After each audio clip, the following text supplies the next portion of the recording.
Data Governance Council, so most environments would have a structure that oversees their data governance in general. So they'll call it a council, oversight, a board that looks over their data. Like I said, some business, all they do is data. Really, that's all they do. That's their business. And they are multi-billion-dollar businesses. So it's important to understand there should be a council over data in general.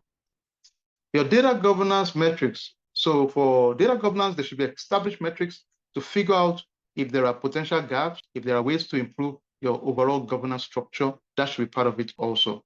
Continuous improvement, this is going to be synonymous to everything we do. There should be a plan to continuously improve. Reporting, we can agree at the end of the day, your management wants to see report how things are going all the time from a data governance point of view. And that's really the gist around data